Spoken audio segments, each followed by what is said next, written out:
Hi, ladies. We are moving into the new year, and so it's about that time when we all start thinking over some goals that we have for 2021. And many of us are spending more time in our homes than ever before. And so, if you're like me, one of those goals may be to create a home environment that really allows you to thrive. So that's hard to do when you're drowning in clutter or holding on to items that you really should probably be letting go of, or just not feeling like your space is giving you the kind of energy that you want. So, we are so lucky to be joined today by Benton McClintock and Lisa Alban, and they are partnering with me for an incredible event on January at PM EST, where they're going to help us transform our space and understand changes we can make to our lives by improving our living spaces. So Benton is the founder of Revised Designs, where he focuses on organized design, which is professional organizing with design in mind. So creating the most aesthetic, functional, and maximized spaces. And Lisa is a Feng Shui teacher, so she's going to help us bring balance, beauty, and prosperity to our environment while helping us to shed chaos, anxiety, and dread. So I want to thank you guys both again so much for being here and for doing this event with us.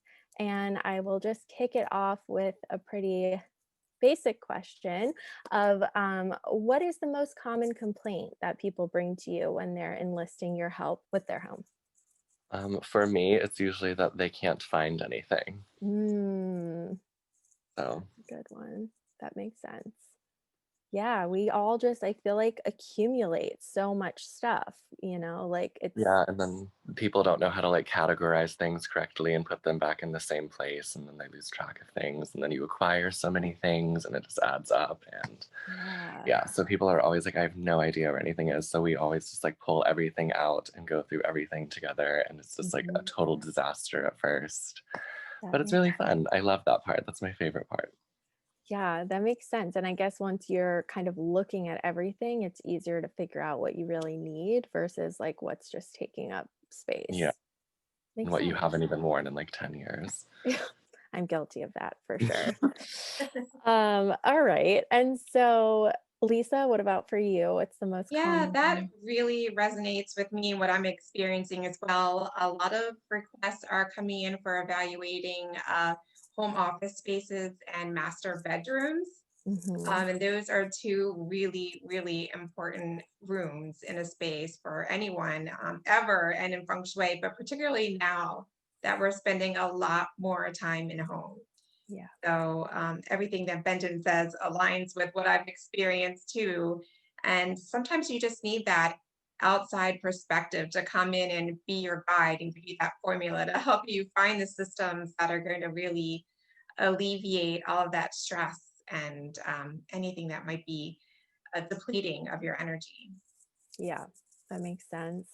And Benton, I think you sort of touched on this already, but what is the biggest tip that you have for someone who's trying to declutter their space? Is that kind of your go-to thing to just take it all out and look at all of it, or is there anything? Yeah, we kind of just like we literally I always throw it all on the floor or on the bed or whatever, and it's we Mhm. just take it out of all the drawers, off all the hangers, off everything, and just make the space completely empty and just put it all Mhm. out. Mhm. And then I just like pull everything up one by one, and like if it takes them more than like 5 seconds to think about it, I'm just like, you thought too long, like you probably don't really need this or want this, and they're usually like, Mhm. yeah, you're right. And oftentimes a lot of people just like having like going out of their way to make the effort to have someone come in and do this with them, it pushes them to get rid of so much more because they're like, okay, I'm taking the time out of my day to do this. I brought someone in. Like, this is like, I don't want to waste my time or their time. So you end up getting rid of so much more just Yeah. by doing that extra step and having someone come in and kind of be that guide for you. It's great for accountability. Like, I feel like if nothing else, it's someone holding you accountable if you're like making excuses for Yeah. why you should be holding on to something Yeah, that maybe you definitely. shouldn't.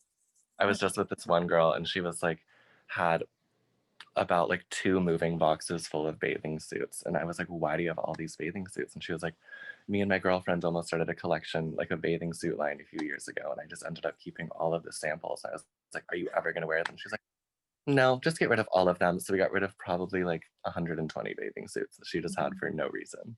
Wow. And she would have kept them just because it was like a little bit sentimental, but it wasn't like Mhm. enough to warrant keeping them in her space. Yeah, I think having a fresh set of eyes on things makes all the difference. That's Yeah. awesome. And Lisa, I'm curious to know what is the number one thing that you would want everyone to know about Feng Shui? Because I feel like it's one of those things that people hear about at some point in their life and they are kind of familiar with the term, but maybe don't know the ins and outs of it, which I'm sure is hard to explain in a quick way. But if there was like one thing you wanted everyone to know about it, what would that be? I would say that feng shui isn't, it sounds like this real nebulous, like hard to understand um, uh, way of living, but it is. It's a way of living. It's a lifestyle, and it's really living in a very intentional way. From everything that Benton describes, and really looking at each and every item that you have. Everything contains energy, and without getting too much into the science, it's very practical. So it is a science. It's an environmental science, and it's also obviously an art. So those two things together make a lot of practical sense. Mhm. It's you don't have to be a hippie, you don't have to be Chinese to practice feng shui. You can do so with really modern aesthetics, modern approaches. And really what it's going to do is help you live more holistically, more sustainably, and just really nourish yourself, and allow yourself to be able to see things with better clarity, to live more inspired. So it's really not this like thing that's intangible. It's something that we all practice a little bit in a little way. Mhm. That's great. Awesome. So, what can our ladies expect for our event that we're doing? So I was just gonna build like a little list of checkpoints on how to declutter, just some tips and tricks that I use with my clients. And also Mhm. I was gonna go through a few of like my favorite organizing items and the things that I do, and also offer a little discount to anyone who wants to work with me after. Amazing. And also just a little bit of a Q&A. I like to keep it really informal, really natural. So Mhm. just gonna keep it really conversational and Love it. whatever they want to know. So come with questions, please. Awesome. Yeah, we're a super informal bunch, so that sounds great. And Lisa, do you have anything to add? Yeah, the same. I really think that a lot of the magic happens in the organic conversations that we have. So I'd like to be there, be a resource to answer any questions, share a little bit about some of the tools that I use, Mhm. and ways that you can implement feng shui right away and start feeling the results. Amazing. Well, thank you guys both again so much. I'm super excited for this. And ladies, keep an Right. eye on your inbox. Your invite will be there soon. Take Yay. care.